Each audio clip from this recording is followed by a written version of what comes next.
Welcome to the Kent Lapp Podcast. Here's how I think of like great communication, certainly preaching, but even beyond that. It's like there's this long hallway and we're at the front of the hallway, and if I'm the one communicating, then I'm the one that's backing up, and you're walking towards me and I'm backing up, and we're going down the hallway. But it's like a hospital, whatever, corridor, or like a dorm room. There's doors on this hallway. Mm-hmm. Okay, some people just naturally, as they're communicating, they're backing up, they're kicking these doors open. And well, what do you want to do? As you come to that door, you want to peek in there. Sometimes you even want to just take a quick lap in there and get back in the hallway. Yeah. Well, in people's communication, if they're always kicking these doors open and we're trying to communicate something, but we're causing all these side distractions, then now we're just creating this noise in our head. It gets real hard to follow the key thought. Yep. But if we can communicate the key thought, and as we're backing down the hallway, we might reference sort of a principle, but not give a specific, because if you give a specific, now you basically kick the door open.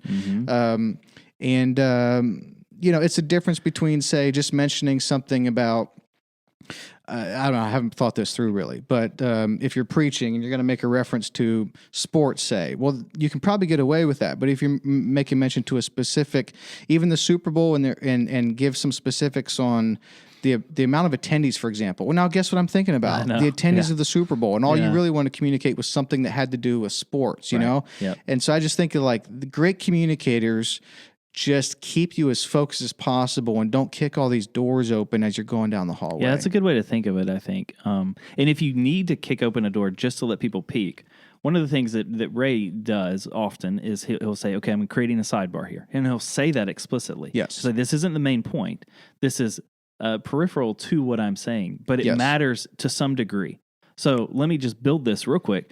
He says, I'm building it, does it, done building it, back to this. Yes. So he it's as if he's walking in and he's a tour guide and says, hey, I want you to look over here. Yes. Notice this. Okay, now come back. Exactly. But he knew beforehand that he wanted to show you that room. Exactly. Communicators that are not as good are showing you all kind of rooms that they weren't planning to show you, but in the moment of the excitement, what I'm afraid I'll do. They're kicking all these doors open, showing you all these rooms, and it's too confusing. The other thing that Ray will do if he's going to create a sidebar is you'll be able to visualize this in your head. He'll stand straighter, and he'll stand straighter, and he'll create a sidebar, and he'll take a step back a lot of times. Yeah. And then, all right, sidebar, and then if he's going to really lean into a point or like really like double down and kind of have this fatherly pastoral kind of like, this is really important, guys, he will take a step front. He will make his point. Yes. So I think you can still you have to. Your body is talking, like whether you want it to or not, it just is. Yeah. You may as well use it to your advantage.